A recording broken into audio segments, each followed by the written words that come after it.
Hello বন্ধুরা, good morning জানিয়ে শুরু করলাম আবারও একটা নতুন ব্লগ। আজকে হচ্ছে বৃহস্পতিবার। ভোরবেলা ঘুম থেকে উঠে পড়েছি। আকাশটা দেখলাম ভালোই পরিষ্কার, রোদও উঠে গেছে, একটা ভ্যাবসা গরম লাগছে। এখন বাজে 6টাও বাজেনি, 6টা বাজতে 10 মিনিট বাকি। আর শানকালকে এমনিতেও বলেছিল যে মা সকালবেলা তো এমনি জিমে যাই, আরও ভোরে যাব, যত তাড়াতাড়ি যাব তত তাড়াতাড়ি আসবো। তা আমি বলেছিলাম ঠিক আছে। আমিও উঠে পড়লাম, উঠে মুখ টুক ধুয়ে কিচেনে চলে এসেছি, কারণ ও আগে যাবে, ওকে একটু ছাতু গুলে দেবো। আর কালকে আমি দেখো কি কি ভিজিয়ে রেখেছি। একটা তো বেল নিয়ে এসছে কালকে রাত্রিবেলা, অনেক বড় বেল। এখানে চিয়া সিড ভিজিয়েছি, এখানে ছোলা বাদাম ভিজিয়েছি, আর এখানে ভিজিয়েছি আমার হাজবেন্ডের জন্য ত্রিফলা। ত্রিফলা মানে জানো তো, ওই যে 3 রকমের যে থাকে, হর্তকি, আমলকি আর বয়রা। কালকে রাত্রেই আমার হাজবেন্ড বলেছিল ভিজিয়ে রাখতে, তাই ভিজিয়ে রেখেছিলাম। তা ওকে ছাতুটা গুলে দিলাম। যাই এবার গেটটা খুলে বাইরেটা একটু জল দিয়ে ধুয়ে দিয়ে আসি। তবে চোখে না এখনো ঘুম ঘুম ভাবটা রয়েছে, মনে হচ্ছে যেন ওকে ছাতুটা গুলে দিয়ে গিয়ে আবার শুয়ে পড়ি। আমাদের দোকান তো আজকে বন্ধ, মানে শাশুড়ি মায়ের দোকান, আমার হাজবেন্ডের দোকান, দুজনেরই বন্ধ। তো ওরা তো ঘুমোচ্ছে, আর দোকান খোলা থাকলেও ওরা এত সকালবেলা ওঠে না। আর সোনু একটু পরে উঠে পড়বে, অফিস যাবে। কালকে দেখো 2টো সাইকেলের মধ্যে একটা সাইকেল নিয়ে এসছে, তাও ঠিক মতন সারানো হয়নি। তো আমি এসে কিচেনে ভাতটা বসিয়ে দিয়েছি আর চায়ের জল চাপিয়েছি। দেখলাম সোনু উঠে ওয়াশরুমে ঢুকেছে। তো আমি তাড়াতাড়ি করে বাটিতে করে কিচেন থেকে জল নিয়ে গেটটা ধুয়ে দিলাম, কারণ শান বেরিয়ে যাবে, ওর বন্ধু এসে দাঁড়িয়ে ওকে ডাকছে বারবার। তা ওই জন্য জল দিয়ে ধুয়ে দিলাম। তারপরে বেলটা ভাঙলাম, কিন্তু বেলটা এত শক্ত আমি বারই করতে পারছি না। একটা কোনো রকমে বার করে তারপর আমার হাজবেন্ডকে ডাক দিলাম। তো ওকে বললাম তুমি আগে কোনটা খাবে, ত্রিফলার জল খাবে, চা খাবে, না বেল করছি বেল পানা খাবে? বলে ত্রিফলার জলটাই আগে দাও, খালি পেটে খাই। এটা ছেঁকে দিলাম আগে, ও এটা খেলো। এটা খেতে খেতেই আমি ওকে বললাম কি আমি বেলটা ভাঙতে পারছি না, তুমি একটু বার করে দাও, আমি বেলটা মাখছি। অনেক কষ্ট করে একটা তাও বার করেছি। আমার মনে হয় এই বেলটা কাঁচা অবস্থায় পেরে তারপরে পাকিয়েছে, এই জন্য না পুরো ভেতরটা শক্ত, মানে হলুদ হয়ে গেলেও ভেতরটা শক্ত রয়েছে। তো ওদিকে বেলটা বার করুক, আমি এদিকে ফ্রিজ থেকে সব বার করে নিই। মানে কিছু কিছু রান্না একটু বেশি করে রাখি, সেটা বার করে নেব। ফ্রিজে চিকেন আর মুরলা মাছ রয়েছে, ওটা আর বার করবো না এখন। তো দেখো কি কি রান্না রয়েছে। কালকে টক ডাল করেছিলাম, টক ডাল একটু রয়েছে, আম ডাল। আর এখানে দেখো ফুলকপি আলুর তরকারিটা রাত্রে করেছিলাম রয়েছে। 2টো ডিম সিদ্ধ করে নিয়েছি, ওটা কিন্তু সেদ্ধ ডিম, আর ওটা সকালেই করেছি। আর এটা ট্যাংরা মাছ কালকে রান্না করেছিলাম বেশি করেই, তো কালকেও খাওয়া হয়েছে, আজকেও খাবো। আর এখানে আলু ভাজা বসিয়েছি, ভেন্ডি দিয়ে আলু দিয়ে ভাজা করব। সোনুর লাঞ্চের খাবারগুলো বেড়ে দিয়ে আমি বেলটা মেখে নিলাম, ও যাতে খেয়ে যেতে পারে এই জন্য তাড়াহুড়ো করছি। তো আমার হাজবেন্ডকে বললাম তুমি তাহলে বক্সের ঢাকনাগুলো একটু আটকে দাও, তো আটকে দিল। তো এদিকে আমাকে বললো তাহলে তুমি আমাকে চাটা গরম করে দাও। তো চা বিস্কুট এসব খেয়ে নিয়ে ও গেল সোনুকে আগিয়ে দিতে। তো আমিও ওদিকে রান্নার কয়েকটা বাসন ছিল, ওইগুলো মেজে নিয়ে একটু বসেছিলাম। তারপরে ভাবলাম যে না, আজকে তো বৃহস্পতিবার, ঠাকুরের পুজো আছে, তো এদিকে তাড়াতাড়ি করে কাজগুলো না সারলে আবার ঠাকুর পুজো দিতে দেরি হয়ে যাবে। আমি এদিকে ঘরটা ঝাড় দিয়ে নিচ্ছি। শান এখনো আসেনি, তবে চলে আসবে একটু পরে। তো বলতে বলতেই শান চলে এসছে, আর আমার হাজবেন্ডও এদিকে চলে এসছে। আজকে বৃহস্পতিবার বলে কালকেই ঠাকুরের ফুল বেলপাতা আমপল্ল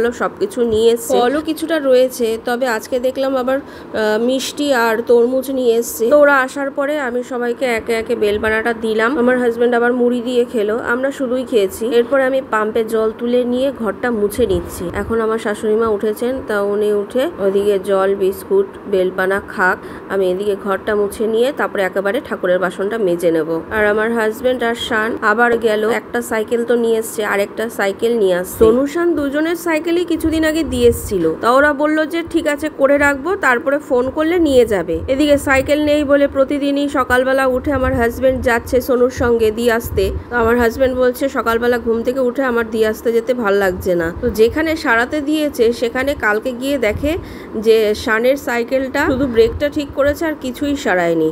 তো শান বলছে এটা আরো কত কিছু পাল্টাতে হবে, ঠিকঠাক করতে হবে। শান বলছে বাপি কিছুই সারায়নি, এদিকে টাকা তো নিয়ে নিল। তো বাড়িতে নিয়ে চলে এসছে, আবার আজকে নিয়ে গেছে অন্য দোকানে। শান ওইখান থেকে আবার সারাবে।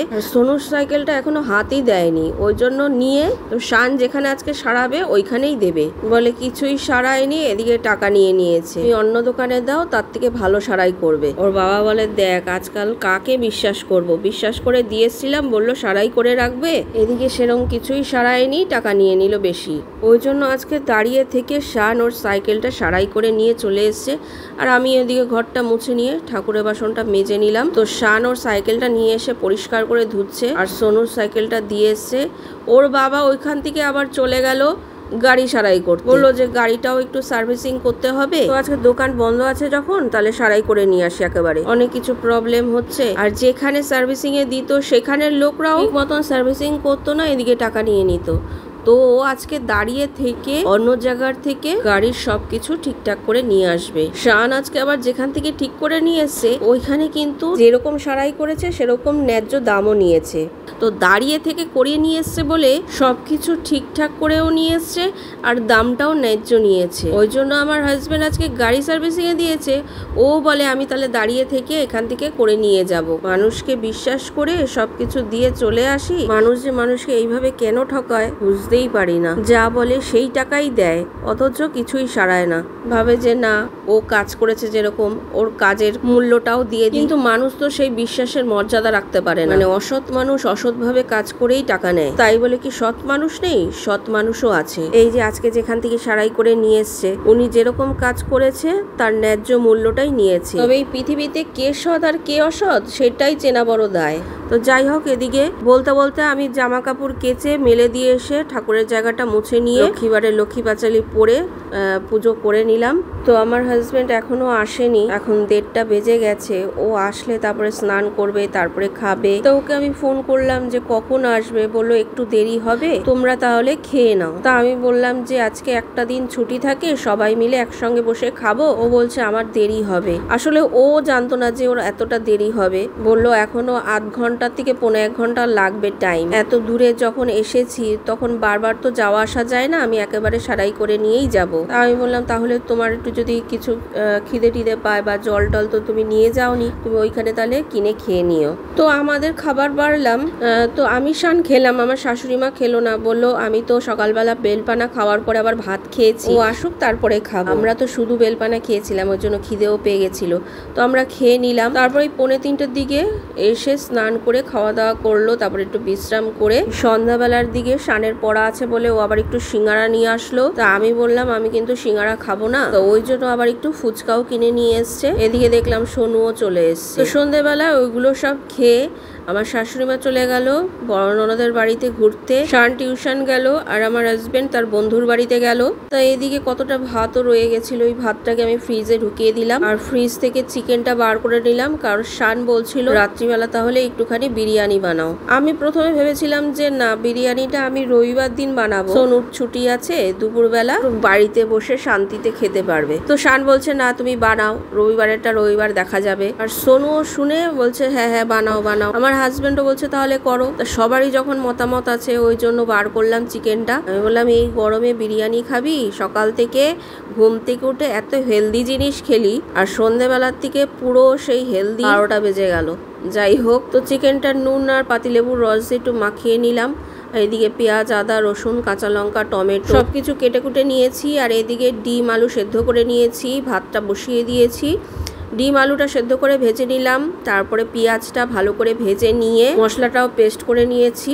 রাইসটা আমার হয়ে গেছে, নামিয়ে নিয়েছি। আর রাইসটা করার সময় গোটা গোলমরিচ আর গোটা গরম মশলা দিয়ে দিয়েছিলাম, একটু নুনও দিয়ে দিয়েছিলাম। তারপরে পেঁয়াজ, আদা, রসুন, কাঁচা লঙ্কা, টমেটোর পেস্টটা ভালো করে ভেজে নিয়ে আমি চিকেনটা দিয়ে দিলাম। চিকেনটা একটু ভেজে নিয়ে নুন, চিনি, শুকনো লঙ্কার গুঁড়ো, জিরে গুঁড়ো, ধনে গুঁড়ো, কাশ্মীরি লঙ্কার গুঁড়ো, গরম মশলার গুঁড়ো, বিরিয়ানি মশলা আর একটু ফুড কালার দিয়ে দিলাম। চিকেনের সঙ্গে ভালো করে মিশিয়ে নিয়ে তারপরে মিক্সিটা ধুয়ে একটু জল দিয়ে দিলাম। অল্প অল্প করে জল দিয়ে চিকেনটাকে কষিয়ে নিয়ে তারপরে গোলাপ জল, কেওড়ার জল, মিঠা আতর দিয়ে চিকেনটাকে একদম ভালোভাবে সেদ্ধ করে নিলাম। আর এদিকে দেখো একটা বাটির মধ্যে কেশর ভিজিয়ে রেখেছি। তো চিকেনটা যখন পুরোপুরি হয়ে গেছে তখন ডিম আর আলুটা ওর মধ্যে দিয়ে মিক্স করে রাইসটাকে একটা বড় সসপ্যানের মধ্যে দিয়ে আগে রাইসটাকে বিছিয়ে দিলাম। তারপরে ডিম, আলু, চিকেন গ্রেভি একটু দিয়ে ওপর থেকে ঘি ও বিরিয়ানির মশলা দিয়ে আবারও একটা রাইসের লেয়ার দিয়ে এরকম করে 3-4 বার আমি লেয়ার দিয়েছি এবং সবার শেষে ওই জাফরান ভিজানো যে দুধটা মধ্যে একটু ফুড কালার মিশিয়ে আমি ওপর থেকে দিয়ে এবার একটা চাটু বসিয়ে গ্যাসের ফ্লেমটা লোতে রেখে ঢাকা দিয়ে 15 মিনিটের জন্য দমে রেখে দিলাম। 15 মিনিট পর গ্যাসটাকে অফ করে দিয়ে আরো 5 মিনিট ঢাকা দিয়ে রেখে তারপরে এক সাইড দিয়ে নিচ থেকে ওপরে মিক্স করলাম। সোনু আজকে আর বেরোয়নি, আর শানও চলে আসবে একটু পরেই। আমার হাজবেন্ড চলে এসছে। আমি এদিকে কিছু পেঁয়াজ স্লাইস করে নিয়েছিলাম। এরপরে সবাইকে খেতে দিয়ে দিলাম। শানও চলে এসছে, আর আমার শাশুড়ি মা দিদির বাড়ি থেকে খেয়েই এসছে, ওই জন্যই আরো করলাম। উনি খেলে আবার আলাদা করে আমাকে অন্য কিছু করতে হতো, উনি তো চিকেন খান না। তো আমার হাজবেন্ডকে আসার সময় বলেছিলাম তুমি একটা কোল্ড ড্রিঙ্কস নিয়ে এসো, এত গরম পড়েছে, বিরিয়ানি খাওয়া হচ্ছে, এগুলো তো হজম করতে হবে। খাওয়া দাওয়া সেরে বাসন মেজে আমি আবার একটু গা ধুয়ে আসলাম, এত গরম লাগছে। সবাই খেয়েও এতটার মতন রয়ে গেল, কালকে 2-3 জনের হয়ে যাবে ভালোই, ফ্রিজে ঢুকিয়ে দেবো। তাহলে ফ্রেন্ডস, আজকের মতো ভিডিওটা এখানেই শেষ করছি। আবার দেখা হবে নতুন আরেকটা ভিডিওর সঙ্গে। ততক্ষণ পর্যন্ত গুড নাইট, টাটা।